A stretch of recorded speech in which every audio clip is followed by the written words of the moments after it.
एक जगह बताए कहाँ बैकडोर अपॉइंटमेंट हुआ है, एक नाम लेके बताएं हमें। वो कहते हैं कि आउटसोर्स बैकडोर नहीं होता है। अब मैं पीडीपी वालों को क्या सिखाऊं ना, अब मैं थक गया उनको सिखाते सिखाते। उर्दू नहीं आता उनको, अंग्रेजी समझ नहीं पाते। अब मैं कैसे उनको मैं फ्रेंच में समझाऊं क्या? बोर्ड के भी फाइल चल रही है। अब बैकडोर अपॉइंटमेंट और आउटसोर्सिंग में जमीन आसमान का फर्क है। हम नौकरियां भी लगा रहे हैं, जहां स्कीम के तहत हमें आउटसोर्सिंग करनी पड़ती है, हम आउटसोर्सिंग कर रहे हैं, लेकिन आउटसोर्सिंग बैकडोर अपॉइंटमेंट नहीं है। अब ये पीडीपी वाले अपने गुनाहों को छुपाने के लिए हमारे ऊपर बेबुनियाद इल्जाम लगा रहे हैं। पहले तो उर्दू का इस्तेमाल करना चाहा, वो फेल हुआ। ये बैकडोर अपॉइंटमेंट वाला, ये भी फेल। अब कल मैं उनकी कोई तकरीर देख रहा था कि किसी अफसर ने ट्रांसफर के लिए जो है मांगा और उनसे पैसे मांगे गए, और फिर मोहतरमा अपनी तकरीर में कहती है कि इसमें इंक्वायरी नहीं हुई क्योंकि मिनिस्टर जो है वो नेशनल कॉन्फ्रेंस का ट्रेजरर है। अब मैडम जरा बताएं वो कौन सा मिनिस्टर है जो नेशनल कॉन्फ्रेंस का ट्रेजरर है?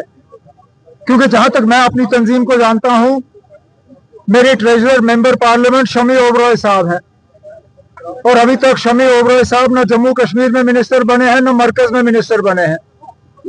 तो जब आपको झूठ बोलना है तो मेहरबानी करके थोड़ा सा होमवर्क करिए, जरा सीखिए, सीखने के बाद झूठ बोलिए। कम से कम थोड़ा सा मुश्किल बनाइए हमारे लिए इस झूठ को पकड़ना। लेकिन आप ऐसे झूठ बोलते हो जिसका सेकंड के अंदर अंदर जो है पता चल जाता है कि आप झूठ बोल रही हो। लेकिन ये सब किया जा रहा है सिर्फ इस बात से लोगों की तवज्जो हटाने के लिए कि राज्यसभा के इलेक्शन में आरटीआई के जरिए साबित हुआ कि पीडीपी ने बीजेपी की मदद की, तब जाके जो है बीजेपी एक राज्यसभा की सीट जीत पाए। उस पे महबूबा मुफ्ती खामोश। उन्होंने ऑब्जर्वर क्यों नहीं लगाया, इलेक्शन का एजेंट क्यों नहीं लगाया, उस पे वो बात नहीं करेगी। लेकिन बेबुनियाद इल्जाम लगा के आप लोगों की तवज्जो जो है वो हटाना चाहती हैं। और बताइए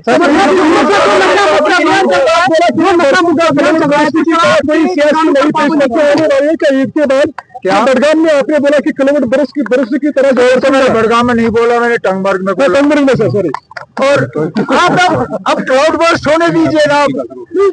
आप लोगों को इतनी बेसब्री क्यों? आप एक सेकंड मुझे ये बताइए ना, आप जी पिछले साल क्राउड बर्स्ट हुए आपसे पूछ के हुए? नहीं पूछ के हुए ना, तो ये भी पूछ के नहीं आएगा। जो अभियान चल रहा है, तो शराब के ठिकानों पर पाबंदी क्यों नहीं? यूथ शराब से भी तबाह हो रहा है यहाँ पर। अब किसी ने मजबूर किया पीने पे? मजबूर किया नहीं। जब एक सेकंड, आप अपनी मर्जी से आप लोग दुकान में जा रहे हो, क्यों जा रहे हो? जब हम आपको घसीट के नहीं ले रहे, हम इसकी एडवर्टाइजिंग नहीं कर रहे हैं। तो सुनिए, हमने इसकी तादाद नहीं बढ़ाई। अब आप गैर कानूनी नशा की बात कर रहे हैं। उस अभियान के जरिए जो हो रहा है, जब वो यहाँ आएंगे आप पूछ लीजिएगा। मुझे लगता है 17 तारीख को शायद प्रोग्राम है यहाँ आने का, आप पूछ लीजिए। अपनी कॉन्स्टिट्यूएंसी गांदरबल में जो तरक्याती कामकाज का सिलसिला मेरे इलेक्शन जीतने के बाद शुरू हुआ है, उसको हमने थोड़ा और आगे बढ़ाने का काम किया। मुख्तलिफ प्रोजेक्ट के फाउंडेशन स्टोन रखे गए, जिनमें नौजवानों के लिए लाइब्रेरी, यहाँ पे यूथ हॉस्टल, कई जगहों पे नई सड़कें, गांदरबल शहर की खूबसूरती को बढ़ाने के लिए बिहामा में रिवर फ्रंट जो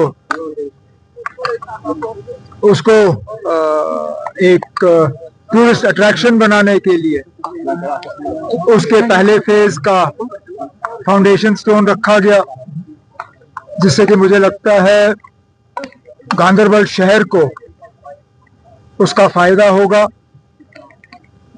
उसके साथ साथ गांदरबल डिस्ट्रिक्ट अस्पताल में कुछ नए मशीन जिनसे यहाँ मरीजों को इलाज हासिल करने में मदद मिलेगी। दो ऐसे मशीन जहां प्राइवेट सेक्टर में 3-3, 4-4 हजार रुपए देने होते हैं टेस्ट के लिए, आज इन मशीनों के जरिए वही टेस्ट हम 500, 700, 800 रुपए में करेंगे। कोशिश की जा रही है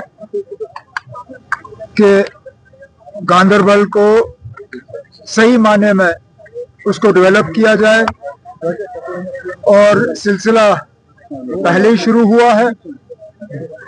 इन दौरों का मुझे दो फायदे होते हैं, एक तो नए काम शुरू हो जाते हैं, दूसरा जो काम हाथ में लिए गए हैं वो कहाँ तक आगे बढ़े हैं उस बात का भी पता चल जाता है। एक दो काम ऐसे हाथ में लिए गए हैं जिनको और थोड़ा सा एक धक्का मारने की जरूरत है ताकि वो जल्दी से मुकम्मल हो। उन दोनों चीजों के लिए डिप्टी सीएम साहब से और स्पोर्ट्स मिनिस्टर साहब से बात हो गई है और उम्मीद करता हूं कि जल्द से जल्द वो काम भी मुकम्मल हो जाएंगे।